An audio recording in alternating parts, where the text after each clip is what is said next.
सुप्रभात मित्रों। आज के मेरे इस नए वीडियो में आपका बहुत स्वागत है। आज का हमारा विषय है सुबह का स्नान।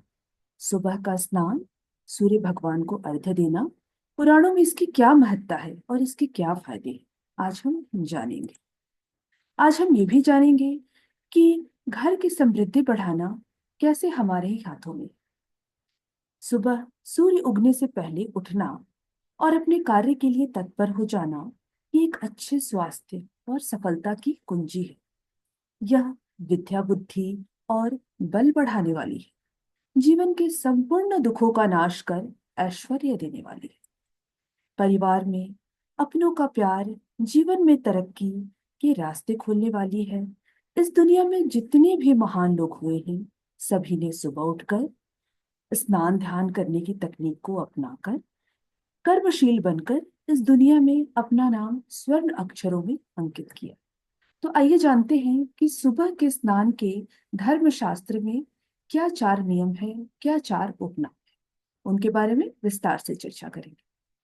पहला है मुनि स्नान, दूसरा है देव स्नान, तीसरा है मानव स्नान, चौथा है राक्षसी स्नान। मुनि स्नान जो कि सुबह 4 बजे से 5 बजे के बीच किया जाता है, जो कि ब्रह्म मुहूर्त का काल होता है। इस काल में कहा जाता है कि साक्षात देवता प्रकृति में उपस्थित होते हैं।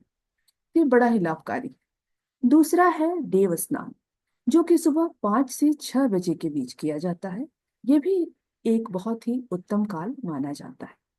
तीसरा है मानव स्नान, जो कि सुबह 6 बजे से 8 बजे के बीच किया जाता है। यह एक सामान्य स्नान कहा जाता है, लेकिन इसकी भी पुराणों में कई फायदे हैं। चौथा है राक्षसी स्नान, जो कि सुबह 8 बजे के बाद किया जाता है। 8 बजे के बाद अर्थात सूर्य सूर्य भगवान जब पूर्ण रूप से उदित हो जाते हैं। पुराणों में इस स्नान को किसी भी तरह से फलदायी नहीं माना गया है। तो चलिए देखते हैं कौन सा स्नान सबसे अच्छा है, सर्वोत्तम। देखिए, मुनि स्नान को सर्वोत्तम यानी सर्व सिद्धि प्रदान करने वाला कहा गया है। देव स्नान को उत्तम कहा गया है, यानी शुभ कर्म देने वाला, शुभ फलदायी।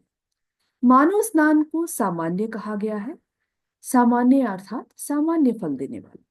और चौथा राक्षसी स्नान है, जिसे हमारे धर्म में निषेध कहा गया है, यानी इसे मान्य नहीं है, इसे करने से रोका गया है। देव स्नान जो है, मुनि स्नान है, मानव स्नान और राक्षसी स्नान, इसके क्या फायदे हैं, ये हमें अपने जीवन में आगे बढ़ने में किस प्रकार से सहायता प्रदान करता है, आइए देखते हैं। देव स्नान हमारे जीवन में यश, कीर्ति, धन, वैभव, सुख, शांति और संतोष प्रदान करने वाला होता है। अगर हमें अपने जीवन में बहुत आगे जाना है, बहुत यश करना है, सबसे आगे बढ़ना है, जीवन में नाम कमाना है, इतिहास में अपना नाम स्वर्ण अक्षरों में लिखना है, कुछ तो बड़ा करना है, तो हमें सुबह 4 से 5 बजे सुबह उठने की आदत लगानी होगी। और सुबह उठते ही स्नान ध्यान करना, सूर्य भगवान को अर्घ्य देना, ये बहुत ही फलदायी है, सिद्धिदायक है। दूसरा है मुनि स्नान। इसके क्या फायदे हैं? इससे घर में सुख, शांति, समृद्धि, विद्या, बल, आरोग्य और चेतना का प्रादुर्भाव होता देखा गया है। अगर घर में आपको सुख शांति चाहिए, समृद्धि है, अगर आप चाहते हैं कि आपके घर में जो भी लोग हैं, सदस्य हैं, उनमें विद्या और बल का प्रादुर्भाव हो, वो निरोगी रहे, उनमें बुद्धि का विकास होता रहे, तो उन्हें सुबह उठकर स्नान करने की आदत बनानी होगी। मुनि स्नान अर्थात 5 से 6 बजे का स्नान। तीसरा है मानव स्नान। मानव स्नान जो कि 6 से 8 बजे का स्नान है, यह स्नान भी किसी हद तक बहुत ही फलदायी है। इससे कार्यों में सफलता, अच्छे भाग्य, अच्छे कर्म और परिवार में एकता और मंगलमय वातावरण प्रदान करने वाला देखा गया है। अगर हमारे कार्यों में सफलता है, अगर हम सुबह उठकर 6 से 8 बजे के बीच स्नान कर लेते हैं, सूर्य भगवान को अर्घ्य देते हैं, उनका ध्यान करते हैं, तो हमें अपने सोचे गए कार्यों में सफलता अवश्य मिलेगी। हमारा भाग्य अच्छा रहेगा। हमें हमेशा हमारे ध्यान में अच्छे कर्मों की सोच आएगी। हमारे परिवार में एकता, प्यार बना रहेगा और घर में मंगलमय वातावरण बना रहेगा। आखिरी है राक्षसी स्नान। राक्षसी स्नान के तो किसी प्रकार के कोई शुभ फल नहीं है, लेकिन इसमें अशुभता बहुत ही ज्यादा दिखाई देती है। राक्षसी स्नान अर्थात घर में दरिद्रता का आना, हमेशा कुछ न कुछ हानि का होना, क्लेश, परिवार के सदस्यों में वाद विवाद, बिना कारण के क्लेश बना रहना, छोटी छोटी चीजों में धन हानि होते रहना और परेशानी, कुछ भी काम शुरू करे तो कोई ना कोई परेशानी आ जाना, मन हमेशा अस्थिर रहना, खुशी वाली बात जो है वो महसूस नहीं कर पाना। तो ये सारी बातें जो हैं वैसे ही घरों में देखी जाती हैं जहां लोग सूर्य पूर्ण रूप से उदित हो जाने के बाद स्नान करते हैं। तो कहा पुराणों में ऐसा कहा गया है कि अगर हम अपने जीवन में आगे बढ़ना चाहते हैं, हम चाहते हैं कि हमारे घर में सुख समृद्धि हो, शांति हो, निरोगी हो लोग, बुद्धि का सदा विकास रहे, तो हमें सूर्य उगने से पहले उठकर स्नान करने की आदत लगानी होगी। चलिए देखते हैं ऐसा क्यों कहा गया है।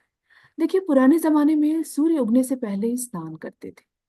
पुराने जमाने के लोग इसलिए तो बहुत ही मेहनती होते थे, कर्तव्यनिष्ठ होते थे, हमेशा कर्मशील रहते थे और कर्मठ रहते थे।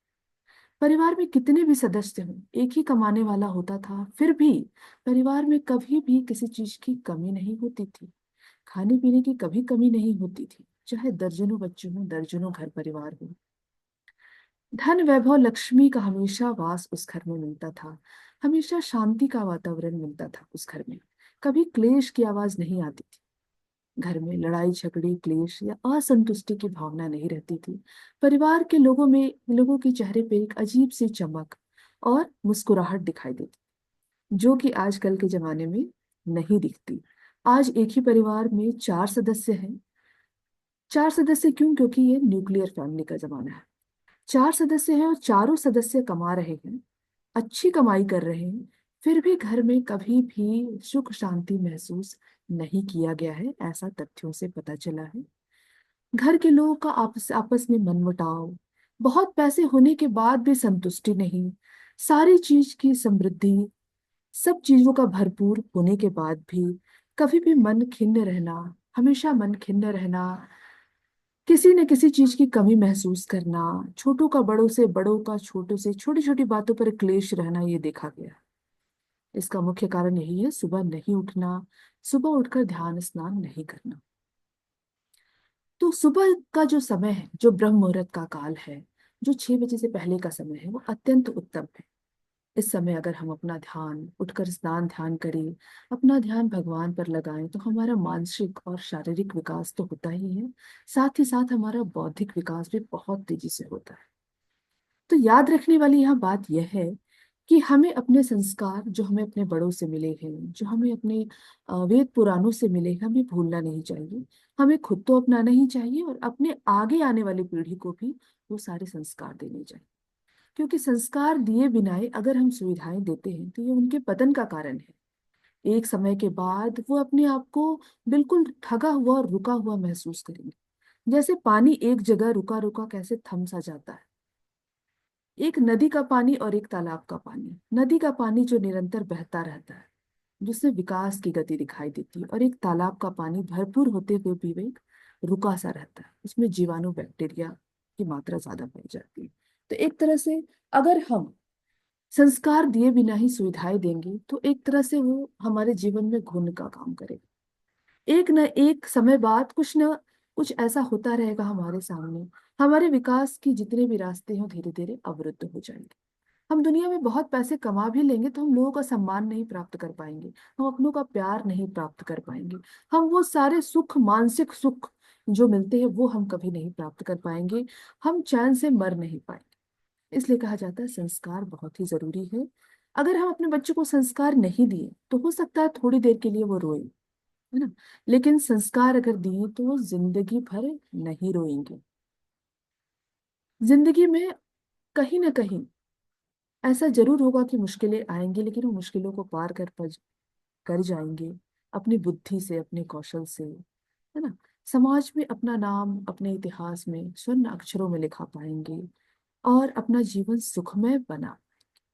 तो हमारे वीडियो आज बनाने का यही लक्ष्य था कि हम अपने संस्कारों को याद रखें, संस्कारों को खुद भी अपनाएं और अपने आने वाली पीढ़ियों को भी दें। आपको हमारा ये वीडियो कैसा लगा? अगर अच्छा लगा तो लाइक एंड सब्सक्राइब जरूर करें। धन्यवाद।